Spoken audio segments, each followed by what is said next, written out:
If you have an eighth or ninth grader, college bound, I know that oftentimes you're wondering just what to expect over these upcoming years and what things to really think about as you start to walk through the whole process, getting them ready for college.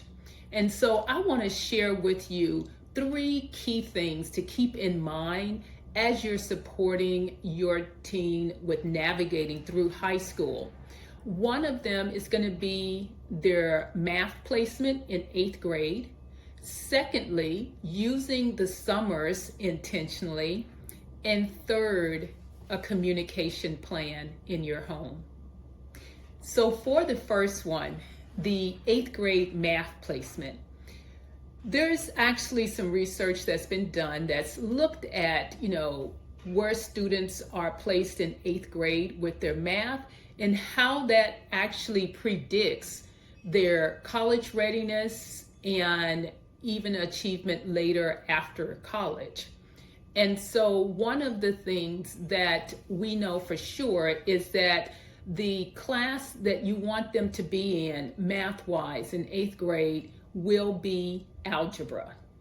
And algebra is one of those courses that's so foundational for the projection of math courses that they will take during high school. And where they're going to be going in terms of those math classes will be leading them to calculus in senior year. And I know you might be thinking, well, I don't think they need calculus at all. And that may be the case. But when you look at just some of the different majors that they may be later considering, oftentimes, many majors, especially if they're in the STEM field at all, will require calculus in senior year. The same way for some business majors as well, as we've seen over the years. So really think about that and make sure that their placement earlier on in the math courses will really position them to navigate through their coursework in a very solid way, and that they'll have the courses that they need when it comes time to applying for colleges. Now, the second one that I mentioned in terms of what to think about overall for the high school journey is intentional summers. And I use that word very intentionally, intentional summers. So sometimes, kids are just hanging out. And that's all well and good, but that's a long time to just hang out.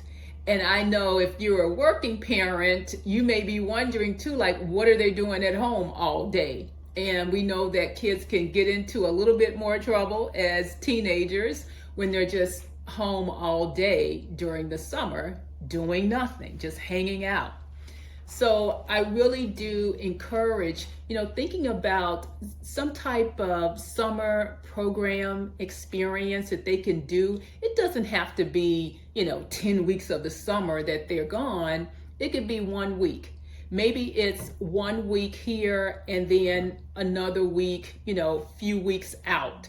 And that gives them that structure, if you will, around planning their summer. And it also helps them with, being intentional with their summer. And so it's not just hanging out. And certainly reading as part of the summer. And students can have a goal of reading 1 book or maybe 2 books for pleasure. I had a student who said that he quote unquote hated reading. And I just cringed when he said it. But I just, encouraged him to, find something, whether it was even a magazine that he could read over the summer. And it turned out that he ended up finding a biography through the library and read that. And this was a really thick biography, but he was just so captivated by, the story that it held his attention and he finished reading that book.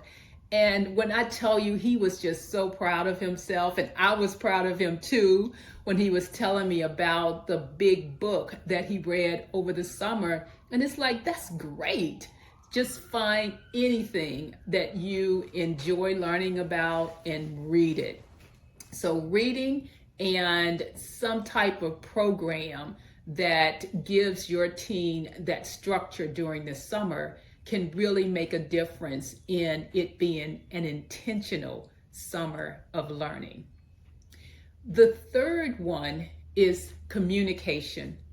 Now, this one is a big one, and it's also one that we as parents, I feel, may struggle with the most. I had this dad who reached out to me a few years ago, and he said that he was pretty much at his wit's end because he was trying to talk to his daughter about college while they were at dinner that evening, and she gave him the hand. And I don't know what I would have done if my kid gave me the hand, but we won't go there. So anyway, it's just an area of struggle sometimes when it comes to talking with our teens, because we know that, from what our time as a teen, we can tune parents out. And so we may have been doing that with our own parents. And so teens may sometimes do that.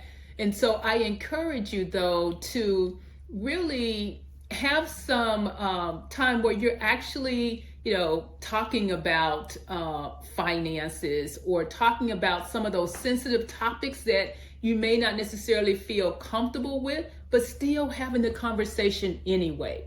And part of it, in terms of having the conversation, is about you doing more listening than talking, and giving your teen an opportunity to feel like they're being heard. And so with that kind of communication throughout high school, it really positions you well for some conversations that may be even more challenging in senior year. And so I encourage you to start having those conversations, start having them now, and getting more comfortable with it. And so as you get more comfortable with it, so will your teen. And that just makes for really continuing to keep that strong relationship that you already have throughout the high school years.